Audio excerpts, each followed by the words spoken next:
오늘은 조금 무겁게 제 이야기를 시작해 보려고 합니다. 사실 저는 고아원에서 자랐습니다.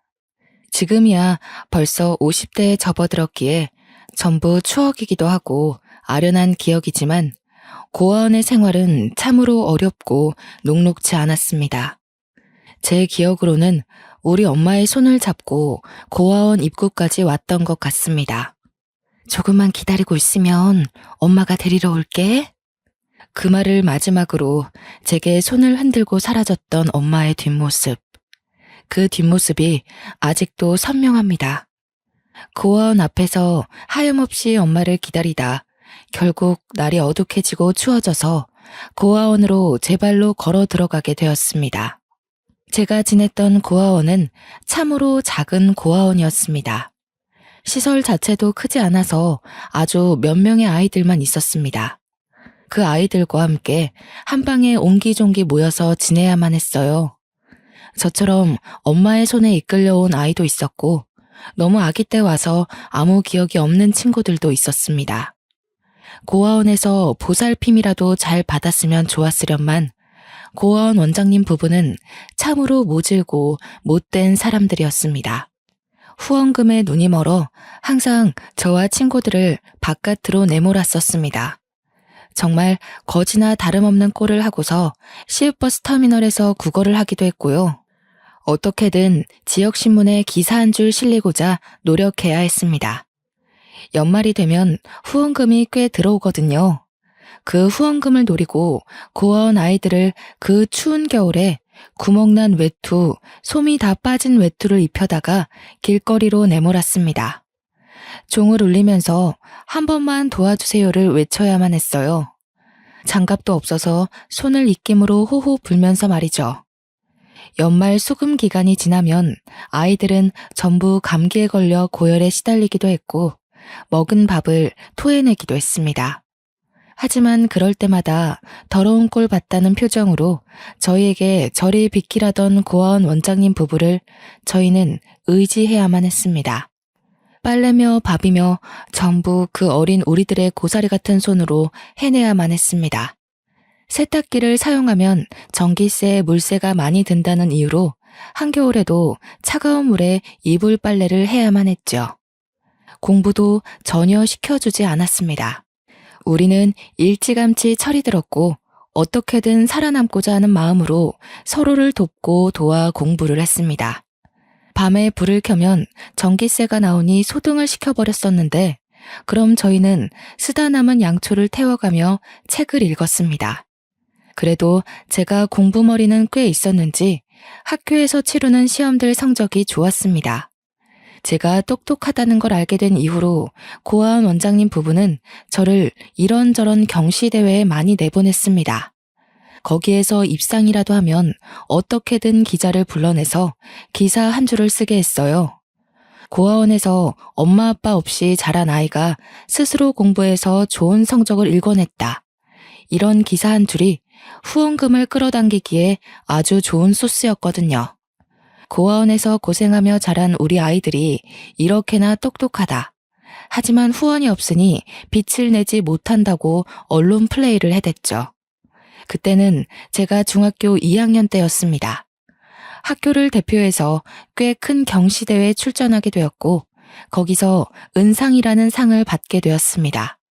일부러 더 해진 옷을 입고 머리를 부스스하게 만든 다음 상장과 함께 사진을 찍었고 신문 한 켠에 작게 기사가 실리게 되었습니다. 그걸 본 자수성가 사업가 한 분이 우리 고아원을 전적으로 후원하기 시작했어요.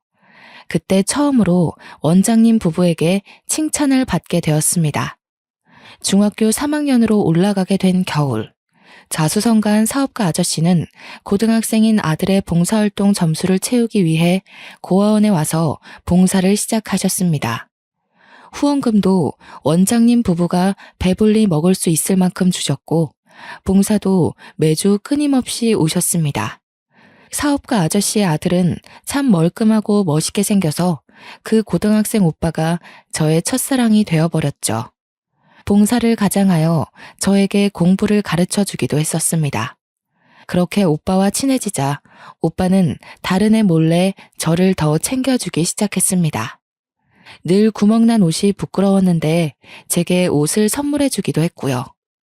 공부하다가 언제든지 힘들면 연락하라며 휴대폰 번호를 쪽지에 써서 저에게 건네주었습니다. 그 쪽지를 정말 보물처럼 생각하고 잘 접어서 제 지갑에 보관해뒀습니다.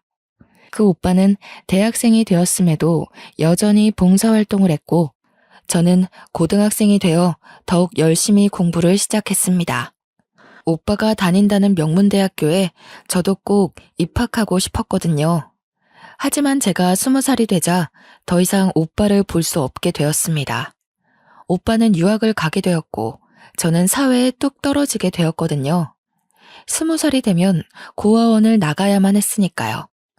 제가 고아원에서 나올 때 어린 동생들이 얼마나 눈에 밟히던지 정말 눈물바람으로 하루를 보냈습니다. 저를 엄마처럼 따르던 아이들을 등지고 나오려고 하니 그냥 고아원에서 무료 봉사를 하며 눌러붙을까 하는 마음까지 들더라고요. 하지만 그럴 순 없었습니다. 제가 자립을 하고 일을 해야지만 동생들에게 옷 한 벌이라도 선물해 줄 수 있었으니까요. 그때부터 저는 안 해본 일이 없을 정도로 노력을 했습니다. 그 오빠가 다니던 명문대학교에 합격은 했지만 등록금을 도저히 마련할 수 없어서 입학을 하지 못했습니다. 학교의 사정을 말하니 학자금 대출에 대한 이야기도 해주었지만 은행에서는 제게 학자금 대출을 해줄 수 없다고 하더군요. 저는 결국 학교에서 많은 배려를 해주어 휴학을 할 수 있게 되었습니다. 자립금으로 받은 200만 원은 큰 돈으로 보였지만 정말 푼돈이더라고요. 월세방 하나 얻을 수 없어서 창문도 없는 월 35만 원짜리 고시원을 얻었습니다.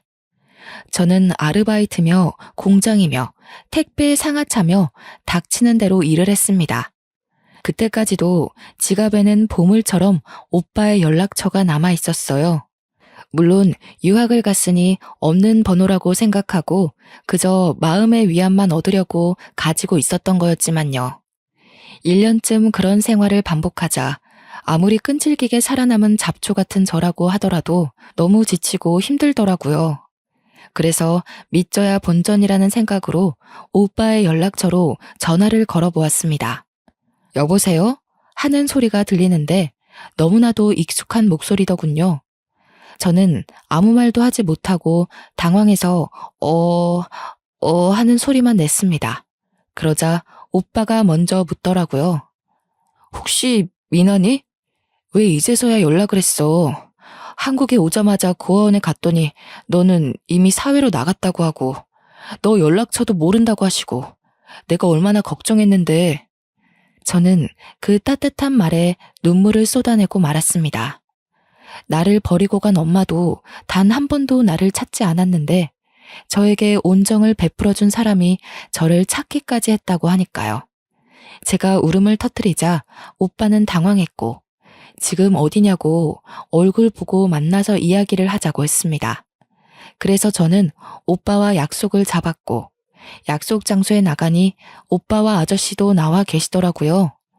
너무 오랜만에 보는 분들이라 저도 모르게 또 눈물이 왈칵 터져 나왔습니다. 저를 토닥여 주시더니 어찌 살아왔느냐고 물어보시더라고요. 저는 1년 동안 고생한 이야기와 대학 등록금이 없어서 휴학 중이라는 이야기까지 모조리 털어놓았습니다. 그래서 지금 고시원에서 살고 있으면서 택배 알바까지 하고 있다고? 제가 취직할 수 있는 회사가 몇 개 없어서요. 그런데 택배 회사는 돈도 많이 주거든요. 몸은 힘들지만. 그래도 학생이 공부를 해야지. 그렇게 일만 해서는 아무것도 안 돼. 2년까지 휴학할 수 있다고 하길래 내년까지만 더 고생해 보려고요. 등록금을 모아놔야 그래도 졸업까지 어느 정도 버틸 수 있을 것 같아요. 그렇게 힘든 상황에서도 노력해서 우리 아들과 같은 학교에 입학했다는데 내가 어떻게 모른 척 할 수 있겠니? 그럼 이렇게 하자. 등록금을 내가 내줄 테니 다음 학기에는 학교에 다니는 걸로 하자. 저는 정말 새가 되어 날아갈 수 있을 것만큼 기뻤습니다. 아저씨는 아무 조건 없이 제 대학 등록금을 내주시기로 했고 나중에서야 그게 너무 죄송하다는 마음이 들었습니다. 하지만 오빠는 당연히 잘해서 주는 거라며 부담 갖지 말라고 했어요. 모아둔 돈은 학교 근처에 월세를 얻어서 살았으면 한다고 하셨지만 학교 근처에 집값이 꽤 비싸서 그럴 순 없겠더라고요. 저는 아저씨의 도움으로 대학에 등록을 했고 성적이 우수한 학생들에게만 준다는 성적 장학금을 받기 위해 노력했습니다. 물론 4년 내내 장학금을 받을 순 없었지만 그래도 중간에 여러 번 장학금을 받기도 했습니다. 제가 장학금을 받았으니 이번 등록금은 안 주셔도 된다고 말했지만 아저씨께서 비상금으로 가지고 있다가 생활비로 쓰라며 거절하셨어요. 넓은 마음에 또 한 번 감동을 받게 되었죠. 학교를 다니면서 과외 아르바이트 자리를 소개받아서 과외를 하고 장학금은 비상금으로 가지고 있고 대학생활 틈틈이 일일 아르바이트를 뛰기도 했습니다. 누구보다 시간을 쪼개어 쓰면서 바쁘게 살았고 등록금을 지원받은 이후로는 단 한 번의 휴학도 없이 학교를 졸업할 수 있게 되었습니다. 누구보다 치열하게 살았기 때문에 취업 전선에 뛰어드는 건 고민도 되지 않았습니다. 그런데 아저씨께서 제게 제안을 하시더라고요. 아저씨네 회사로 취직을 하는 게 어떻겠느냐 하셨어요. 솔직히 제 성적에 더 좋은 대기업으로 갈 수 있는 길이 열려 있긴 했지만 그동안 받았던 은혜를 보답하고자 하는 마음도 있었기에 좋다고 했습니다. 아저씨는 대단한 영재가 입사하게 되었다면서 좋아하셨어요. 그렇게 신입사원의 명함을 달고 첫 직장에 받은 월급이 200만 원이 조금 넘었습니다. 통장에 떡하니 월급이라고 찍힌 금액을 보니 감동이 물밀듯 흘러왔습니다.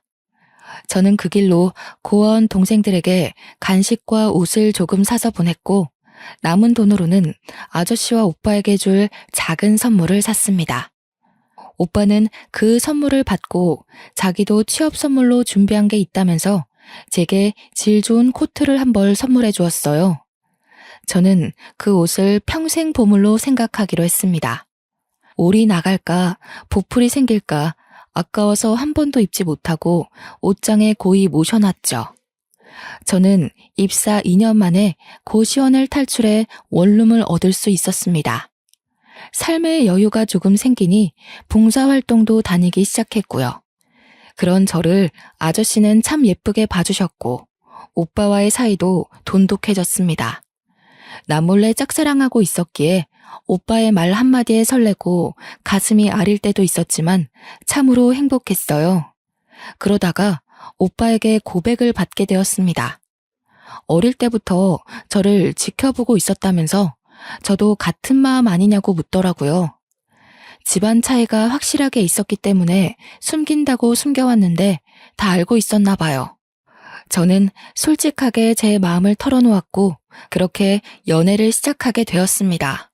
얼마 지나지 않아 아저씨도 저희가 사귄다는 걸 알게 되었고 평생 함께할 마음이 있냐고 물어보시길래 고개를 끄덕이니 그럼 결혼을 하는 건 어떻겠냐 하셨습니다. 저는 결혼까진 생각해 본 적 없었던 터라 많이 당황했어요. 왜냐면 오빠네 집은 번듯한 사업가의 집안이었고 저는 고아원에서 부모도 없이 자란 아이였으니까요. 결혼에 대한 이야기가 나오자 저는 은근히 기대되는 마음과 이래서는 안 된다는 마음이 공존했어요. 그런데 그때쯤 저에게 모르는 번호로 연락이 오기 시작했고 그 연락은 바로 오빠네 어머님이셨습니다. 한번 만났으면 좋겠다는 이야기에 저는 마음을 굳게 먹고 어머님을 만나러 갔습니다. 각설하고 나는 이 결혼 찬성하지 않아요. 이유는 잘 알고 있겠지? 제가 자리에 앉자마자 본론부터 말씀하시더라고요.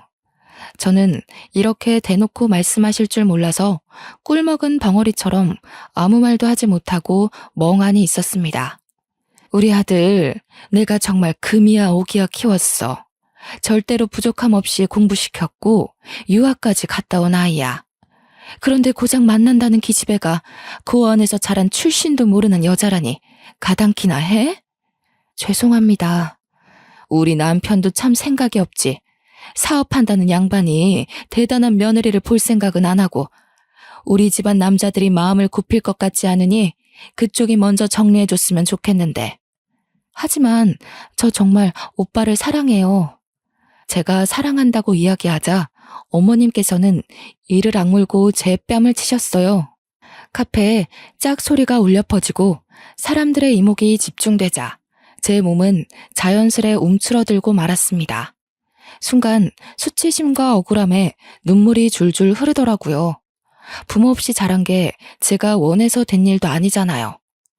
콩부머리는 꽤 똑똑하다고 들었는데 그래서 이렇게 미련스럽게 구는 건가? 우리 아들 잡아서 한몫 건져보려고? 내가 돈이라도 줘야 떨어져 나갈 거야? 돈 필요 없어요. 그냥 오빠를 너무 사랑해서. 돈도 필요 없다는 게 그렇게 대학 등록금까지 아득바득 챙겨갔니? 내가 불쌍한 애라고 도와준다길래 허락한 건데 며느리 자리까지 넘보는 건 선 넘었지. 저는 아무 말도 할 수 없었습니다. 따지고 보면 틀린 말도 아니었어요. 물론 오빠에 대한 저의 사랑은 순수한 거였지만 어머님께서 보시기엔 순수하지만은 않을 것 같았죠. 그날 그런 만남을 뒤로하고 집으로 돌아왔는데 예고도 없이 오빠가 집으로 찾아왔습니다. 오늘 우리 어머니 만났다면서 왜 말도 안 하고 그런 자리에 나갔어? 오빠의 반응을 보니 이미 어머니께서 반대하고 있다는 걸 알고 있는 눈치였습니다. 저만 모르고 있었다는 사실이 또 한 번 가슴을 후벼 파더라고요. 오빠 혼자서 얼마나 아등바등 노력했을까 하는 생각 때문에요. 내가 뒤집어 엎고 나왔어. 2번 다신 너한테 함부로 못하실 거야. 미안해. 이런 일을 겪게 해서. 제가 뺨을 맞았다는 것까지 알았는지 오빠는 제 얼굴을 문질러주며 꼭 결혼하자고 말해주었습니다. 어떤 반발심에서 나온 건지 모르겠지만 저는 고개를 끄덕였습니다. 그 뒤로부턴 일사천리였어요. 오빠는 어머님의 반대를 무릅쓰고 결혼 준비를 강행했고 시아버지가 될 아저씨도 제 편에 서주셨습니다. 결혼을 준비하는 동안 단 한 번도 시어머니의 모습을 볼 수 없었지만 그래도 행복했어요. 고아원에서 자라 제대로 된 가족도 없이 자랐는데 결혼만 하면 온전한 제 가족이 생긴다는 느낌을 받았기 때문이었습니다. 결국 시어머니와는 대화 한 번 하지 못한 채 결혼을 하게 되었습니다. 식장에서 손을 잡아줄 아버지가 계시지 않았기 때문에 남편의 손을 잡고 버진로드를 걸었어요. 혼주석이 텅 비어 있었지만 남편이 제 옆에 서 있다는 것만으로도 마음이 든든했습니다. 그렇게 어영부영 마련한 신혼집에 들어가 신혼생활을 시작한 지 얼마 되지 않아 악재가 겹치기 시작했습니다. 시아버지께서 갑자기 쓰러지신 거예요. 뇌혈관에 문제가 생겼다고 들었는데 정확한 병명은 잘 모르겠더라고요. 그렇게 몇 주간 의식을 찾지 못하셔서 제가 옆에서 꾸준히 병간호를 했어요. 시어머니께서는 저를 계속 불편해하고 계셨기 때문에 마주치지 않으려고 애를 써야 했습니다. 지극정성으로 간호를 했지만 시아버지께서는 결국 정신을 차리지 못하시고 하늘의 별이 되어야만 했어요. 그때 저는 정말 정신이 없었습니다. 남편도 시어머니도 혼이 쏙 빠지게 눈물만 흘리고 있었고요. 저는 정말 시아버지가 아니었으면 지금까지 택배 일이나 하며 고되게 살았을 거란 생각이 들어 너무 슬펐어요. 저를 이렇게 아끼고 사랑해 주시고 결국 가족으로까지 받아주셨는데 앞으로 행복하게 오래오래 살고 싶었는데 한순간의 병으로 이렇게 무기력하게 세상을 떠나시다니 제 마음을 얼마나 슬펐겠어요. 장례를 마치고 슬픔이 채 가시기도 전에 저와 남편은 신혼집을 처분했습니다. 시어머니 혼자서 그 큰 집에서 지내시는 게 너무 외롭고 쓸쓸하실 것 같아서 남편과 시댁으로 들어가기로 결심했어요. 처음에는 불편해하셨던 시어머니께서도 집안에 사람 냄새가 나기 시작하자 오히려 더 좋아하시는 것 같았습니다. 하지만 문제는 여기서부터 시작이었어요. 시아버지께서 돌아가시자 갑자기 회장직이 공석이 되어버린 탓이었죠. 남편은 아직 일을 배우고 있는 단계였고 저 또한 말단 직원이었기에 회장직을 맡을 수 있는 사람이 없었습니다. 이 사회에서는 독촉을 하지 앉을 준비가 된 사람은 없지. 결국 이 사회에서 시어머니를 그 공석에 앉히자는 의견이 나왔고 시어머니께서는 받아들이셨습니다. 하지만 회사 일을 잘 모르시던 어머니께서도 무척 힘들어 하셨습니다. 대신 권력은 생기셨죠. 시어머니의 도장 없이는 아무것도 할 수 없는 회사가 되었거든요. 남편은 그때부터 경영직 자리를 맡기 위해 누구보다 열심히 일을 해야 했습니다. 그때마다 시어머니의 채찍질도 따라왔고요. 남편은 지쳐가고 그런 남편을 보는 저 또한 지쳐갔습니다. 권력의 재미를 맛본 시어머니께서만 신이 나셨죠. 그때부터였을까요? 시어머니께서는 슬슬 집안 살림에도 참견을 하기 시작하셨습니다.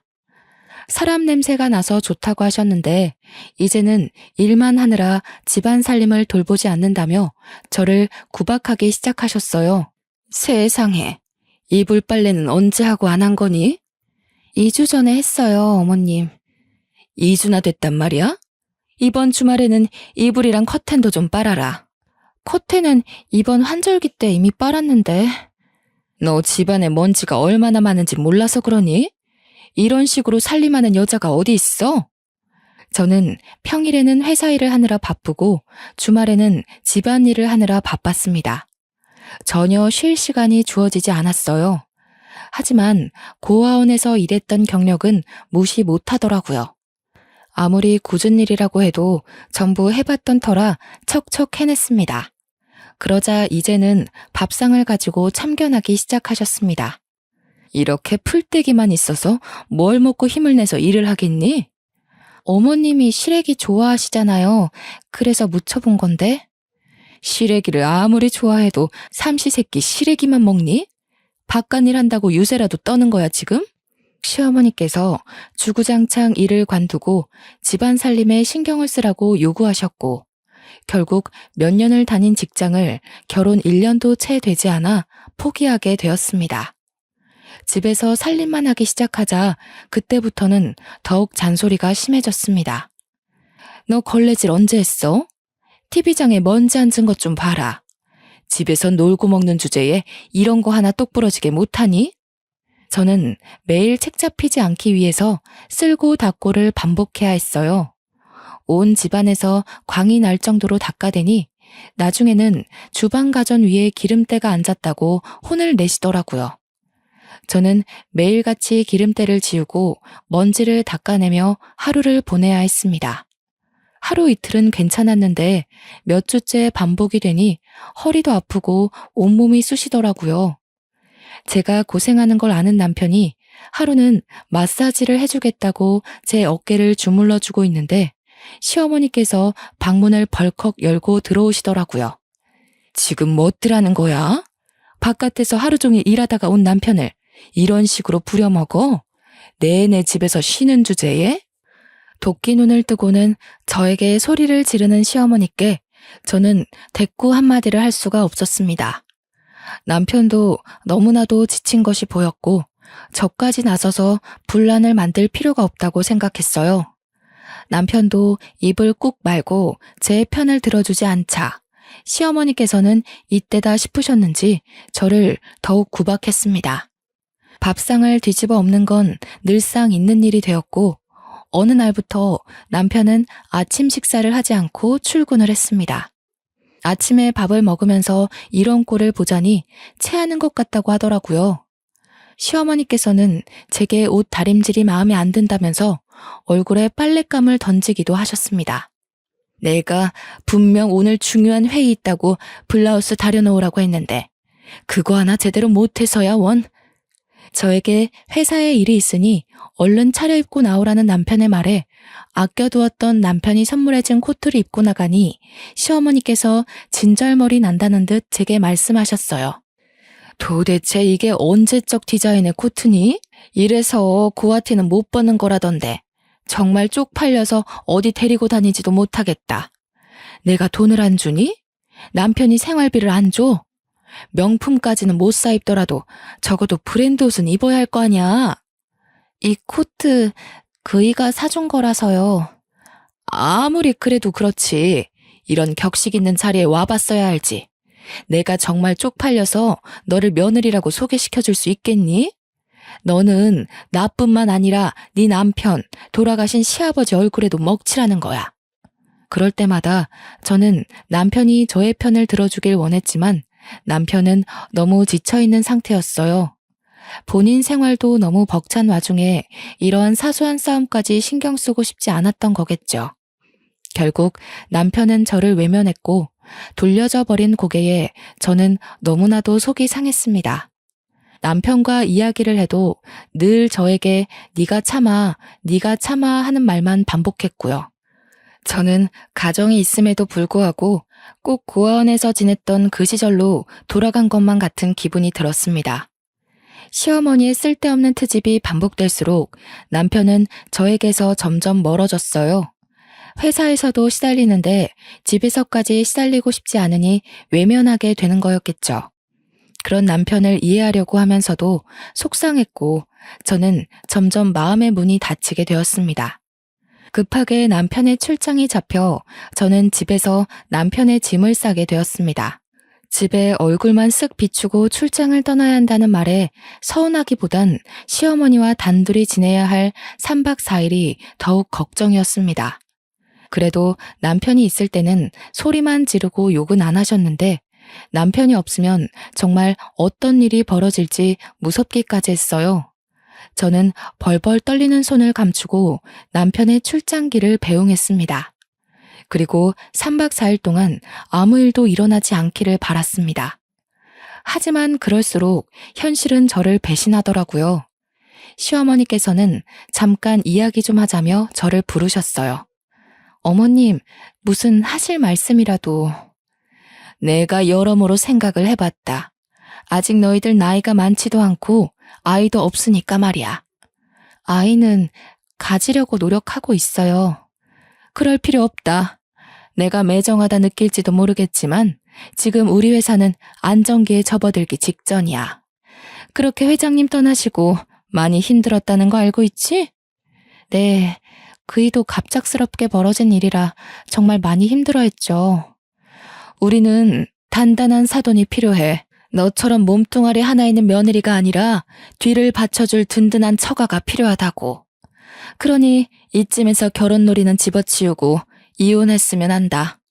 이혼이라고요? 절대 안 돼요, 어머님. 저 그이 없으면 못 살아요. 내가 너 이렇게 나올 줄 알았어. 그래서 일부러 우리 아들 출장 간 사이에 이야기한 거야. 위자료는 섭섭지 않게 챙겨줄 테니 여기에 도장 찍고 나가라. 갑자기 이러시는 게 어딨어요. 저 그동안 잘해왔잖아요, 어머님. 너 고생한 거야 내가 모르겠니? 일일이 트집 잡아서 어떻게든 제풀에 지치기를 바랬는데 너는 도통 떠날 생각이 없고 그러니 내가 솔직하게 말하는 수밖에 없지 않겠니? 너는 우리 집안에 도움을 줄 친정이 없잖니. 나는 그런 단단한 사돈이 필요하고 너 생각만 하지 말고 우리 집안과 우리 회사를 생각해보렴. 너의 이기심에 모두를 죽이려고 하지 말고. 제가 이혼하면 다 된다는 말씀이세요? 우리 아들 인기 많았다. 이혼남이라는 타이틀이 따라붙어도 좋다고 할 여자들 많아. 어머님, 위자료로 3억 줄게. 너만 아니면 집안 빵빵한 며느리가 들어왔을 거다. 우리 아들 지금 회사에 제대로 자리 잡고 문제없이 운영해왔을 거야. 저는 결국 제 욕심에 남편을 망하게 할 수 없다는 생각이 자리 잡았어요. 시어머니께서는 도장을 찍은 저를 보고 바로 계좌로 3억을 보내주셨습니다. 마치 미리 준비해뒀던 것처럼 이혼은 쉽사리 이루어졌어요.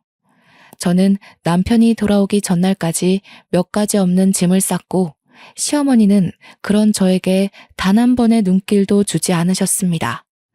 저는 눈물을 뚝뚝 흘리며 캐리어 2개를 끌고 집을 나오게 됐습니다. 남편이 개통해 주었던 휴대폰도 없애버리고 서울에 있다가는 마주칠 것만 같은 기분이 들어서 무작정 버스터미널에서 버스를 타고 시골에 내려왔어요. 어느 동네인지도 모를 곳에서 소 울음소리가 들리는 작은 집 하나를 얻었습니다. 다 쓰러져가는 집이었고 부엌이 바깥으로 연결되어 있어 상당히 불편한 주택이었지만 마음은 편안하더라고요. 혼자 사니까 외롭고 적적하지만 그럼에도 불구하고 자유를 얻은 듯한 기분이었어요. 하지만 스트레스가 많이 쌓여 있었던 터라 속이 미식거리고 몸이 영 좋지 않더라고요. 며칠을 토하고 울기를 반복하다가 생리가 늦어진다는 생각이 들어 읍내에 있는 산부인과에 진료를 받으러 갔습니다. 축하드려요. 임신 5주입니다. 아직 안정기는 아니니까 조심하시고요. 12주에 간단한 검사들 하러 내원하시면 됩니다. 제가 임신한 사실을 시댁에 알려야 하나 고민을 했지만 어차피 짐밖에 되지 않거나 아니면 아이만 빼앗길 것 같다는 두려움에 비밀로 묻어두기로 했습니다. 이혼했으니까 제 호적에 두고 혼자 잘 키우면 되겠지 하는 생각이 들었어요. 아이까지 빼앗기면 저는 정말 삶의 이유를 찾을 수 없을 것 같았거든요. 가족을 버리니 제 핏줄이 닿는 가족이 생겼습니다. 그것만으로도 제 삶을 이어갈 이유가 충분했어요. 그렇게 만삭의 몸이 될 때까지 제 마음의 여유를 찾는 일에 몰두했습니다. 홀로 산부인과에서 진통을 겪고 꼬박 이틀 만에 아이가 세상 밖으로 나왔을 때 저는 눈물을 줄줄 흘렸습니다. 탯줄을 자를 아이의 아버지가 없다는 게 참으로 슬펐어요. 혼자의 몸으로 아이를 키운다는 것이 겁이 났지만 그래도 시어머니께서 제게 주신 3억이 있으니 크게 걱정하지 않기로 했습니다. 아이가 어느 정도 클 때까지 저는 그 돈을 아껴 쓰며 버텼습니다. 시골집이라고 해봐야 전세 7천만 원 정도였던 터라 3억 중 남은 돈이 꽤 되었지만 아이에게 드는 돈이 무시 못할 정도더라고요. 더 이상 돈만 까먹고 지낼 수 없다는 생각에 주변에 소일거리를 찾아서 농사도 도와드리고 했어요. 아이가 5살이 되었을 때 제 수중에 남아있는 돈은 1억 7천 정도였습니다. 저는 더 이상 이 시골에서 아이를 키울 수 없다는 생각이 들어 정들었던 동네를 떠나 서울에서 장사를 시작하기로 마음을 먹었습니다. 남은 돈을 모조리 투자해서 서울의 식당 자리를 찾아 개업을 했어요. 어렸을 때부터 가진 살림에는 도가 텄던지라 식당 운영이 생각만큼 어렵지도 않았습니다. 하지만 서울 집값은 너무 무섭더라고요. 그래서 저는 식당에 딸린 골방에서 아이와 먹고 자고 하면서 식당을 운영했어요. 정말 딱 1년이 넘는 시간 동안 꾸준히 일하고 좋은 재료를 골라 어떻게든 사람들을 사로잡기 위한 노력을 했죠. 그러니 점점 동네에서 동네로 입소문을 타기 시작하더니 맛집으로 소문이 나고 TV 방송국에서도 취재를 나오고 했습니다. 방송이라는 게 위력이 어마어마하더라고요. 한번 잘 되기 시작하니 직원들을 4명이나 더 뽑아야 할 정도로 성화를 이뤘습니다. 가게도 옆 건물에 아주 큰 부지로 이사를 하게 되었어요. 원래 부지를 옮기면 장사가 잘 안 된다고 하던데 저는 그런 징조도 없었습니다. 매일 아침 5시부터 일어나 장사 준비를 하면서도 힘든 거 하나 느낄 시간 없이 바빴어요. 대신 아이를 하루 종일 어린이집에 맡겨야 한다는 게 조금 미안했죠. 돈은 점점 쌓여가고 가게는 점점 번창하고 저는 아이와 함께 살 수 있는 빌라를 전세로 얻을 수 있었습니다. 식당 골방에서만 살아오다가 방이 3개나 있는 빌라 전세를 얻으니 아이도 너무 행복해 하더라고요. 그렇게 돈 버는 재미로 아이와 함께 시간을 보내며 살고 있었는데 문득 제 어릴 때의 기억이 나더라고요. 바빠서 잠시 까먹고 지냈던 고아원의 생활 말이에요. 내가 은혜를 받아온 만큼 저도 남을 도와줘야겠다는 생각이 들었습니다. 시아버지와 남편이 저와 고아원 동생들에게 그랬던 것처럼 저도 남을 위해 봉사하고 나누고 싶어졌어요. 우리 아이가 비록 아빠 없이 자라고 있지만 절대 부족함 느끼지 않게 제가 2배, 3배 채우는 것처럼 남들에게도 그렇게 하고 싶었습니다. 그래서 저는 그때부터 주마다 고아원과 노숙자 센터, 미혼모 센터를 돌면서 봉사활동을 시작했습니다. 요리에는 자신이 있었기 때문에 주로 무료급식 봉사를 했어요. 고아원에 가서는 아이들이 좋아하는 치킨이나 떡볶이를 만들어서 봉사를 했고, 미혼모 센터에서는 미역국을 끓였습니다. 평일 내내 일하고 주말에도 봉사를 하면서 몸은 힘들었지만 마음만큼은 부자가 된 듯 했어요. 틈틈이 큰 금액은 아니지만 무리가 가질 않을 만큼의 기부 활동도 했습니다. 그런 저의 모습을 보며 아이도 봉사활동에 참여를 했어요. 고작 초등학교에 갓 입학한 아이였지만 저와 봉사를 다니며 남을 위하는 행동과 마음가짐을 갖게 되었죠. 저 아이는 참으로 행복했습니다.